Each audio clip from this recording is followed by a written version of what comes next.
and welcome to round 2 of the Parenting Roundabout podcast. I'm Catherine Haleko, and I'm here with Terry Morrow. Say hi, Terry. Hello. Usually on this podcast, we talk about parenting issues, but once a week, Terry and I like to get together to discuss TV, movies, books, and other entertainment topics because it's nice to talk about something other than parenting for a change. Yes. So this week, we're going to talk about the West Wing episode Gone Quiet, and we're going to briefly touch on my most recent book club read, which is called The Goldfinch. Okay. But first, Dancing with the Stars. Dancing with the Stars. The Mirror Ball Trophy. Yes, they made time for one more shocking elimination. That's right, they did. That's the theme of this season, kids. Yeah, so there was a two-part season finale for those of you who don't necessarily watch. Monday night was 2 hours of... No, Monday night was just 1 hour. Oh, right. Monday was just 1 hour. Monday was 1 hour, and each couple did 2 dances. And then Tuesday was the big, fluffy, stuffed Filler full of palooza. Extra. Yeah, filler palooza, exactly. Lots of opportunities for fast forwarding. Each couple did do one more dance that was scored. Yes. But mostly it was the usual, like, oh yeah, that guy was on the show. Yes. Moments, and lots of dancing from the troupe. And yes. Whitney, I think, was in like 17 dances. I think she was. She was working really hard. Charo played the guitar. Yes. And she was very good. Yeah. And it was a really cool dance. She played a flamenco song, and Keo and Whitney did a flamenco dance, and that was really fun to watch, I thought. Yes. That was the best way to deploy Charo, Absolutely. for sure. So, but going back to the... Should we recap the dances from Monday night? Yeah. It was like, an hour worth, really concentrated hour of dances on Monday, and then 5 minutes of actual competition on the 2.5 hour finale special, which was nonetheless enjoyable, I thought. Yes, it was. I could have done with Monday, a lot less Haley Steinfeld, but other than that. And New One Republic. Yes, but we should start with Monday, yes. So each couple did a redemption dance, so where they go back and redo one of their dances from earlier in the season, and then they each did a freestyle. And the redemption ones, I don't know, they were better than they were the first time. I got super annoyed at the beginning of Val and Normani's dance because he pointed at her butt in her sheer catsuit that she was wearing. And I was like, come on, way to set the tone, Val. Right. Well, that whole thing was unfortunate. I mean, they got called on the costume, and that, that there are reasons why skirts are deployed in ballroom dances, if nothing else than to disguise if you're not doing stuff right. But that dance really just seemed like a lot of running around. It didn't even seem like a dance. It just seemed like, all right, let's get and hold and run. Right. So exactly. And David did a Viennese, both David and Rashad did a Viennese waltz, which was sort of unfortunate for David because Rashad looked a lot better. Yeah, well, at least he was first. I really enjoyed while I was watching it. And I don't know. I liked it better. You liked David's better? I did. I'm showing my, things that would get me called all sorts of names on Twitter, but I like what I like, Yeah. Maybe I like the simpler things. I thought it was pretty. Yeah. Definitely. And you're right. Since he went first, it wasn't like the scores. Yes, it would have been hard if it was after. After Rashad, then they would have had to, as it was, the scores were fairly low on that for a finale. Yeah. But then in the freestyle, I thought they were all fun to watch, and David's was the crazy baseball theme again, and the stuff that Lindsay was doing was insane. Yes, she was walking up like a ladder made of baseball bats held out by troop dancers. Right. She was leaned back over a baseball bat, twirling around David. And it was nuts. Yes. But it was super fun to watch. Honorary Mirror Ball for best use of props. Yes. And nobody dropped anything. So that was excellent. That was excellent. And then Normani's freestyle I thought was very pretty, and I liked how they used the kids in it. Mm-hmm. The So You Think You Could Dance kid reappeared. Yeah. And what I liked the most about it though was that it was very ballroom. It was. And that's actually what I've heard is the biggest criticism of it, because the freestyle at the end is where you take off all the stops and you just do something completely fun and completely wonderful, and not just something that looks like it could have been a regular ballroom dance, which is what both David and Rashad did. Right. And, a number of people have said, and I think I agree with this, that the New Orleans number she did last week or the week before would have been a good freestyle number. Mm-hmm. It had all her strengths. She was adorable in it. It was fun and infectious. This was pretty, but it was kind of underwhelming for a freestyle, especially since the two guys were taking the kitchen sink out of the back and throwing it in. Right. So, I don't know. Yeah. Well, I still liked it. Yes. I can see. There's nothing to dislike about it. It was very pretty, just possibly underwhelming for the particular purpose. Right. And then Rashad's featuring Uptown Funk.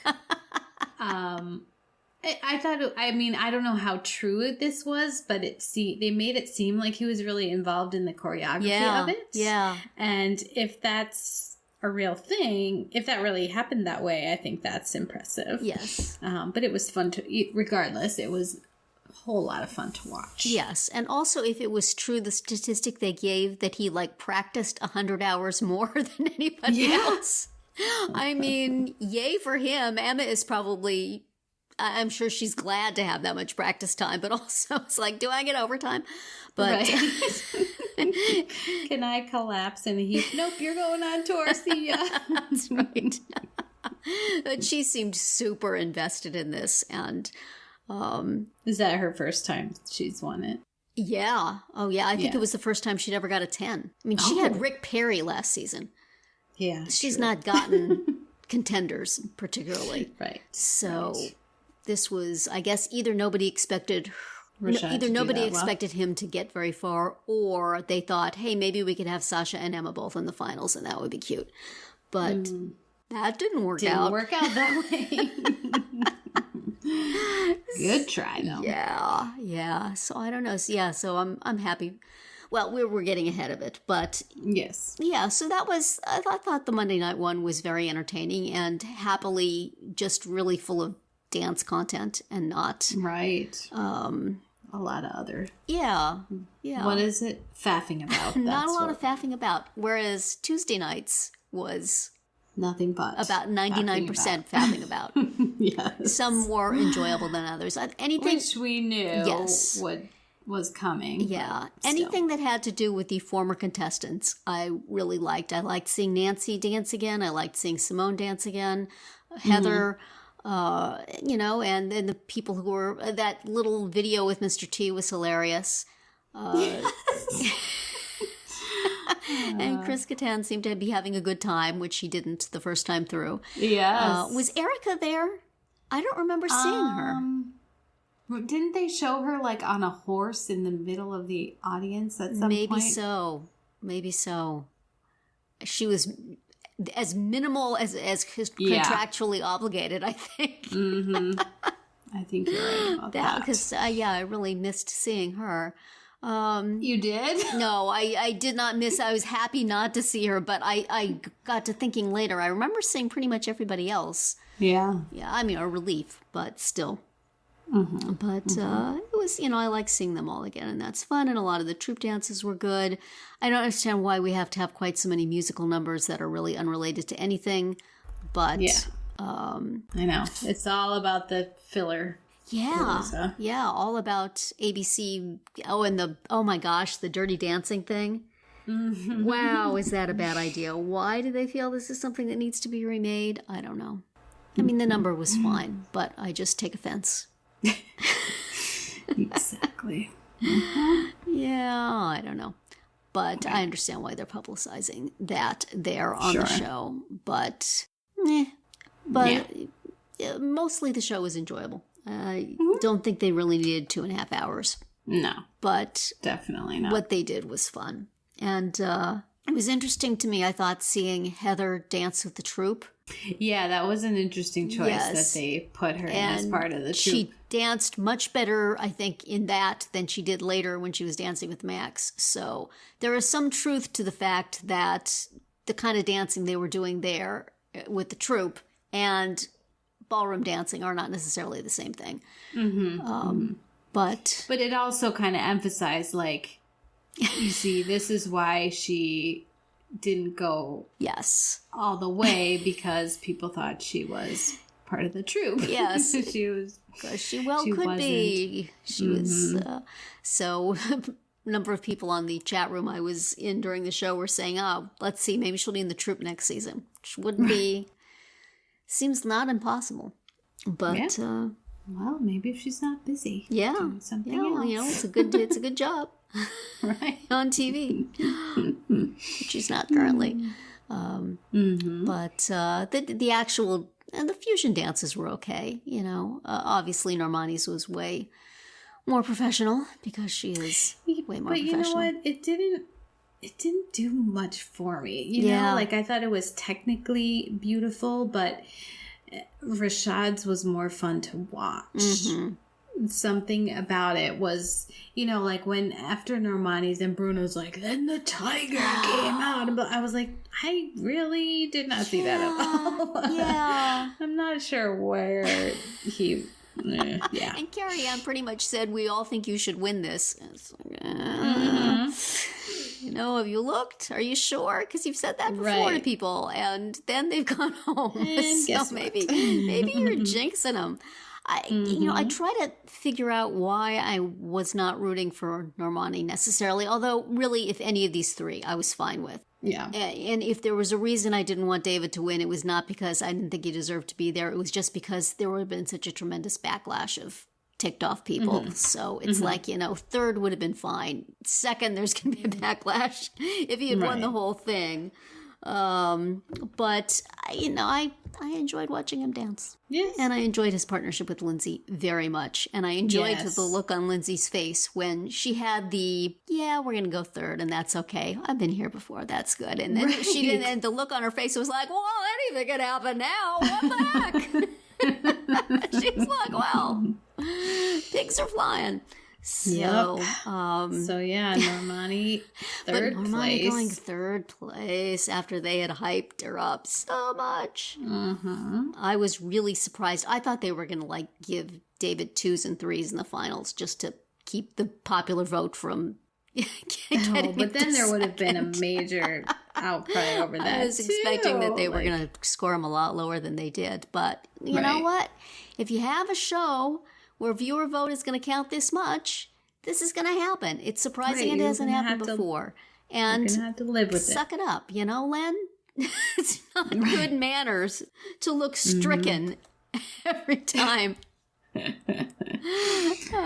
So maybe this will bring about some changes in the way they do things. I don't know. In the first place, I think they should probably try not to have people who are obviously way better than everybody else. Because I think that the voters have spoken. That they're not buying that. But I mean, they had like 3 that could have been considered ringers this time around. And even 4 if you count Nancy having some dance training as part of her skating. Right. So, and they all went down.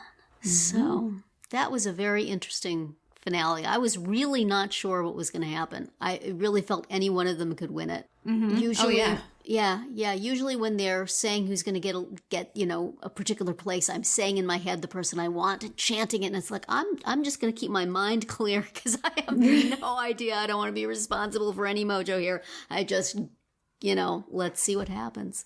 So well, and I was quite surprised. surprised. Yeah. With how it turned out. I was. And you know what? Normani seems really sweet. She's, her personality in all her packages has been wonderful. Her dancing is very good. I don't know why I'm not down with her. Maybe it's Val. It's because of that song.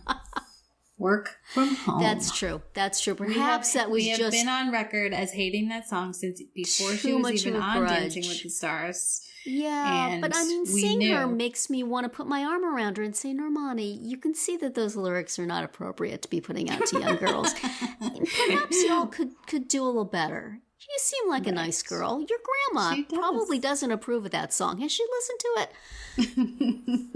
She seems perfectly Grandma nice. might not like the cat suit either. I know. Yeah, that was not appropriate. But I mean, she's a cute girl. I suppose there's no reason why she shouldn't. In terms of clothing on Dancing with the Stars, that's pretty modest.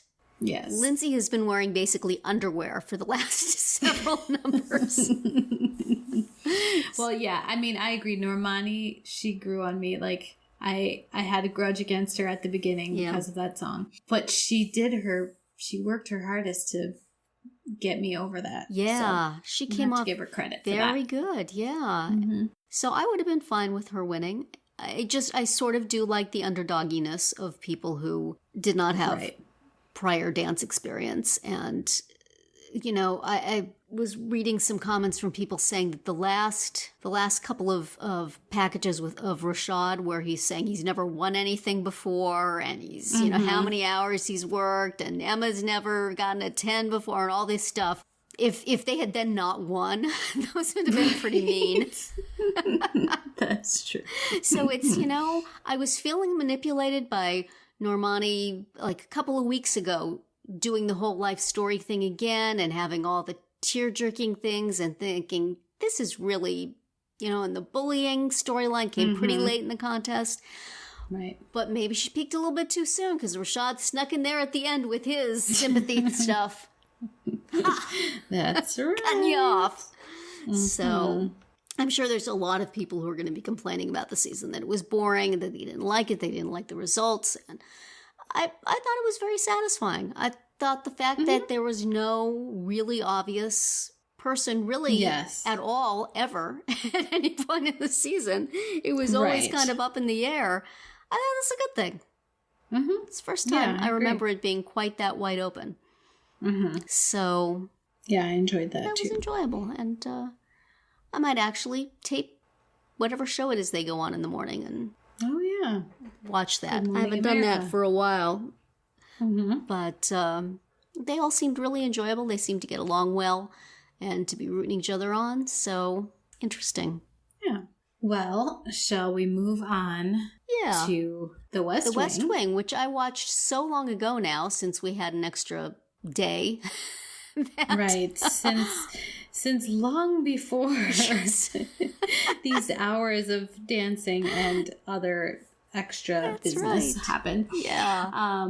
Well, the episode that we watched was called Gone Quiet. Mm-hmm. Sort of the opposite of what we just experienced for the past 2.5 hours. Exactly. Dancing with the Stars was gone loud, and now we go quiet. Now it's gone quiet. So it was referring to a submarine which had done what they call gone quiet because they couldn't reach it or contact this submarine, and it was very close to North Korea. So it was a situation room type of situation. Right. So, and after last week's war crimes episode, which was very serious and heavy, this one was much lighter and funnier. Yes, it was. They brought the funny. Which was quite welcome. It was delightful. Even though it was about this submarine that they were worried about. Right. It still was a lot. It had a lot more humor to it. Yes. And I mean, it is the source of the probably most famous GIF from the show, which is President Bartlett banging his head on his desk. I saw that coming up. I was going, oh my gosh, this is the one where he hits his head. Here it is. It's coming. Yes, and that's because Leo has brought in this old dude from the State Department who is played by Hal Holbrook, and who just treats the president like a little boy who has done something naughty. And I think this guy is Leo's revenge for Lord John Marbury. Yes, exactly. Oh, but it is quite a lot of fun having him there and just droning on about foreign policy. Yeah. So that was so funny. We have that plot. We also we had as part of that plot, we had Leo speaking to the president as though he was a small child in trying to describe the submarine situation in a way that would not cause him to want to do anything. Right. And on the West Wing Weekly podcast, I think Josh Molina had a problem with that. I did not have that problem. I thought it was hilarious. Well, it did help bring the funny, for sure. I don't think that they were suggesting that the president was still that naive on military manners. I think it was just Leo having a little fun with him. Well, and it does show how Leo is good at his job. It does. And that he...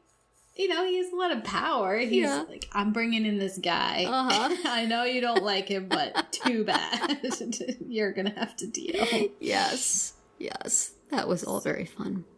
Yeah. And then this was also the one where... Was this the one where CJ was singing I'm Too Sexy? Yes. Which, another one of those things where you suspect Aaron Sorkin just heard that song on the radio and said, I'll write this in somewhere. This has to go in. And of course, it will be CJ who has it. Right. And then there's the other storyline is the National Endowment for the Arts. Oh yeah. So you have the congresswoman who is just coming up with all these ridiculous arts projects that have allegedly been funded by the National Endowment for the Arts. And I do love Sam's line. I didn't realize there was funding for that. Yes. So Sam handles that one, which is... So Toby's in charge of that one. Oh, right, Sam right, is... Though they're talking about soft money and doing the ads, right? With Bruno. Oh, right. So yes, that wasn't in the Wikipedia summary, so I already forgot. Yeah, well, it was forgettable. Yeah, but it was a fun episode, and it was nice. It was nice to bring that after war crimes the week before. Yes, very nice. So there's that. All right, and what's up next? Up next is called The Indians in the Lobby. That's another Thanksgiving episode. Oh. Is this the one where he calls the Butterball Hotline? I believe this is the Butterball Hotline. Yes. It also, the titular plot line is not one I enjoy all that much, but the Butterball Hotline is pretty hilarious. That is like the only West Wing clip I've ever watched. Well, then you will recognize it. I started watching the whole season. So yeah, that is, I don't know, we don't have a lot to say about the West Wing this week, apparently. I guess not. Well, I should have taken notes. Usually I take notes and I write all the things down, but it's been so long since was there a Donna plot in this one? She must have been doing something. What were Donna and Josh doing? Did they get the week off? I cannot remember. I feel like they might have. Because they had so much drama. They're like taking a nap now after having met the guy in the... Right. After their, like, the Friends fountain moment that they had. No, they had to have done something. I'll think about it while you're giving us your book report, and if I remember it, we'll say it at the end. Okay. So the book report is a novel from 2013 called The Goldfinch by Donna Tartt, who most people, or not most people, but some people might remember her first book, which was called The Secret History, which was like a big... Yes, I believe I read that, though so long ago that I have no idea what it was about. Well, this one, there was one in between The Secret History and this one, but that one was 11 years ago. So there was a lot of buildup, is what I'm saying. So The Goldfinch it's the story of this... It starts out with a boy who is 13 years old, and he is at an art museum with his mother, and there's a bombing. and his mother dies, and he meets this older man who is in the process of dying, and they sort of make this connection as the old man is dying, and sort of prompted by this guy, and sort of just on this crazy whim, he takes a painting out of the museum, like an old, 17th century Dutch painting. And there is a real painting that inspired this, but it wasn't, stolen by a kid in a bombing. But anyway, so then it goes on, for it tells the story of the next about 15 years of his life and what happens to him and how the painting affects him and affects his life. And it's quite a long book, but I enjoyed it because it is, the writing in places is really evocative and beautiful. But also, this character, he has suffered this great trauma, but and the way it's expressed is, a pretty self-destructive life that follows. So for me, that was hard to read, even though, you couldn't really blame him because a lot of really crappy stuff happened to him. His mother died, and before his mother had died, his father had disappeared, but then his dad shows back up in his life. And it really turns out that it's not because he's like, oh gosh, my son is in trouble. It's, hey, my son probably inherited some money from his mom. Oh, gee. So his dad ends up dying. There's a lot of people that die. Wow. Lots of people die. There's a lot of stuff Yeah, happens. a lot of stuff happens. He meets... His dad takes him to live in Las Vegas. He's grown up in Manhattan his whole life. His dad takes him to live in Las Vegas. And he meets this character, this boy his age named Boris, who is Russian or Ukrainian or something. And his mother has died, and his father's kind of a jerk also, and has hauled him all over the world while he works in mines or something, and he's kind of a sketchy dude. And so these two fall in together, and that, ends up changing the course of Theodore's life, the main character, because of Boris and the kind of person he's a very entertaining character to read because he's kind of crazy, but he's also extremely loyal to Theo. And anyway, a lot, like I said, a lot happened. So did you like it? I did like it. Like I said, the self-destruction was very hard to read because, he's does a lot of drugs and drinks a lot of booze over the course of several hundred pages. And he makes some other really bad decisions, and that's difficult, I think, to read. But it's also fascinating. It's just such a, how this picture kind of captivated him, and how it actually kind of kept him alive, just knowing that he had it. And even though, there's a question of, do good things come from bad things? Like his mother died, but he got this painting, but the painting was stolen. So, he was feeling a lot of guilt and shame and fear because of that. So, but yet something about the painting just kind of kept him.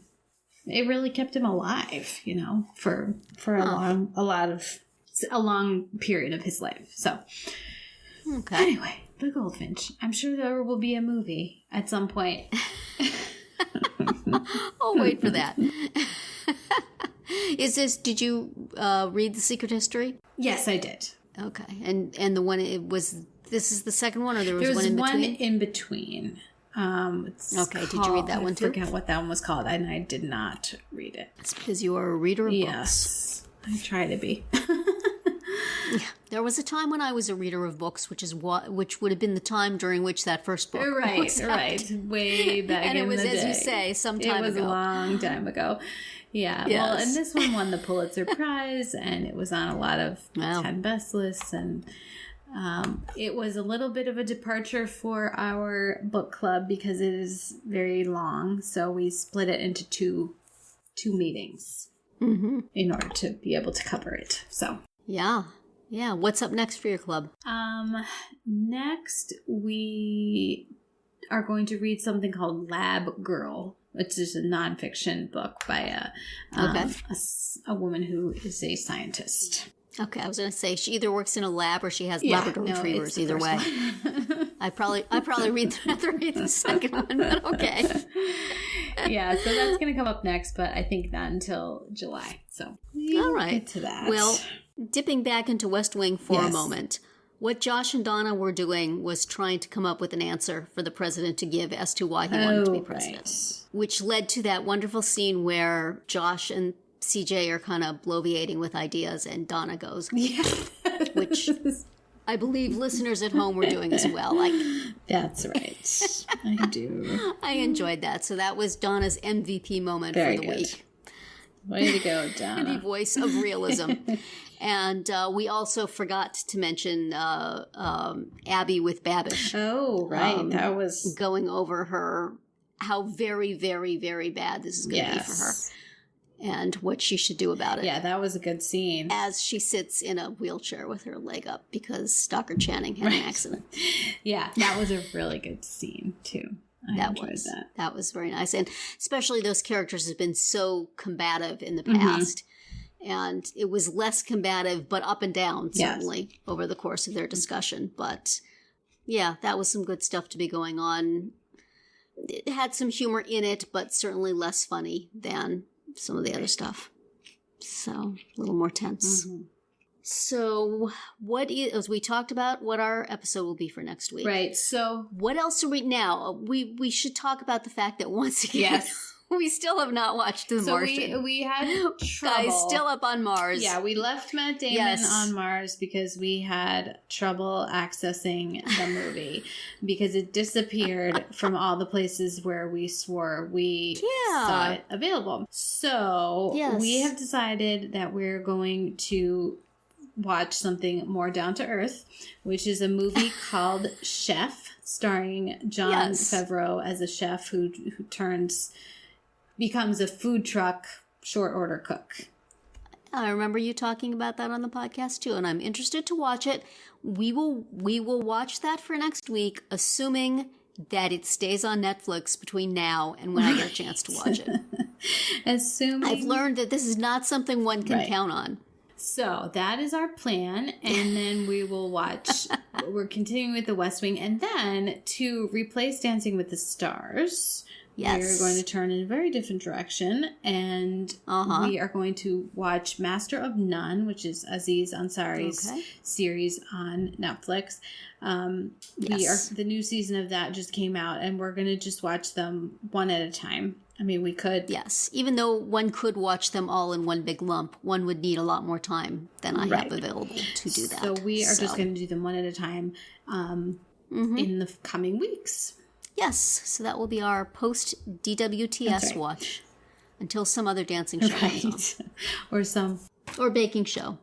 Some kind of reality that we're interested in. So, and that'll be it for round 2 today. Please subscribe to our Parenting Roundabout podcast so you won't miss any of our episodes, including our daily speed rounds and our weekly group chats. As always, you can find recaps, links, and a chance to comment on our website at parentingroundabout.com. Bye, Terry. Bye, Catherine. Bye, everyone.